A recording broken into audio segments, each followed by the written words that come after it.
Hello every one, welcome back. അപ്പം നമ്മളിന്ന് മൈക്രോഗ്രീൻസിൻ്റെ second പാർട്ടാണ് ഇത് കാണുന്നത്. അപ്പം നമ്മൾ ഇവിടെ എള്ളാണ് കുഴിച്ചിടുന്നത്. ഞാൻ ബിഫോർ ആഫ്റ്റർ ആണ് കാണിക്കുന്നത്. ഇത് 4 ദിവസം മുമ്പത്തെയാണ് ഈ ഒരു വീഡിയോ. ഇനി 4 ദിവസം കഴിഞ്ഞിട്ട് നമ്മുടെ മൈക്രോഗ്രീൻസ് കംപ്ലീറ്റ് ആയിട്ട് റെഡിയായി വന്നിട്ടുണ്ട്. നമ്മൾ ഇങ്ങനത്തെ ഒരു സ്റ്റേജ് ആകുമ്പോൾ തന്നെ കട്ട് ചെയ്തെടുക്കുക. ഒരു 3-4 ദിവസത്തിനുള്ളിൽ തന്നെ മൈക്രോഗ്രീൻസ് നല്ലപോലെ വളർന്നു വരും, നല്ല ക്വാളിറ്റിയുള്ള സീഡ്സ് ആണെന്നുണ്ടെങ്കിൽ. അപ്പോൾ നമ്മൾ 3-ാമത്തെ ദിവസം അല്ലെങ്കിൽ 4-ാമത്തെ ദിവസം അത്യാവശ്യം വലുതായി വരുമ്പോൾ ഇങ്ങനെ നടുക്ക് വെച്ചൊന്ന് കട്ട് ചെയ്ത് കൊടുത്താൽ മതി. ഫുൾ വേരോടെ എടുക്കേണ്ട ആവശ്യമില്ല, കാരണം അത് വീണ്ടും ഗ്രോ ആയി വരും. അപ്പോൾ നിങ്ങൾക്ക് 3 പ്രാവശ്യം ഇത് ഹാർവെസ്റ്റ് ചെയ്തെടുക്കാം. എടുത്തിട്ട് നിങ്ങളുടെ സാലഡ്സിലോ അല്ലെങ്കിൽ നിങ്ങൾ എന്തെങ്കിലും ദോശയൊക്കെ ഉണ്ടാക്കുമ്പോൾ അതിൻ്റെ മുകളിൽ സ്പ്രിങ്കിൾ ചെയ്തിട്ടൊക്കെ കഴിക്കാൻ വളരെയധികം ന്യൂട്രീഷ്യസ് ആയിട്ടുള്ള ഒന്നാണ് ഈ മൈക്രോഗ്രീൻസ് ആവട്ടെ, സ്പ്രൗട്ട്സ് ആവട്ടെ. ഇതിപ്പോൾ ഞാൻ തേർഡ് ബാച്ച് ഇടുകയാണിത്. അത് ഉലുവയാണ് ഇപ്രാവശ്യം ഞാൻ തേർഡ് ബാച്ചിലിടുന്നത്. സെയിം മണ്ണ് തന്നെ നമ്മൾ യൂസ് ചെയ്താൽ മതി.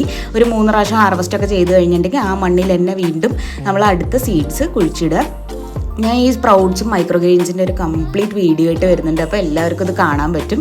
അപ്പോൾ ഇങ്ങനെ സെപ്പറേറ്റ് ആയിട്ട് കാണിക്കുന്നത് എന്താണെന്ന് വെച്ചാൽ ഓരോന്നും എങ്ങനെയാണ് നമ്മൾ ചെയ്യുന്നതെന്ന് കാണിക്കാൻ വേണ്ടിയിട്ടാണ്. നിങ്ങൾക്കിത് ഒരു റെഗുലർ നമ്മുടെ ഡേ ടു ഡേ ഫുഡിൽ നിങ്ങൾക്കിത് ഇൻക്ലൂഡ് ചെയ്യാൻ പറ്റിയ അത്രയും നല്ലതാണ് കേട്ടോ. ഹൈലി ന്യൂട്രീഷ്യസ് ആയിട്ടുള്ള ഒന്നാണ് മൈക്രോഗ്രീൻസ് ആവട്ടെ, സ്പ്രൗട്ട്സും ആവട്ടെ, രണ്ടും.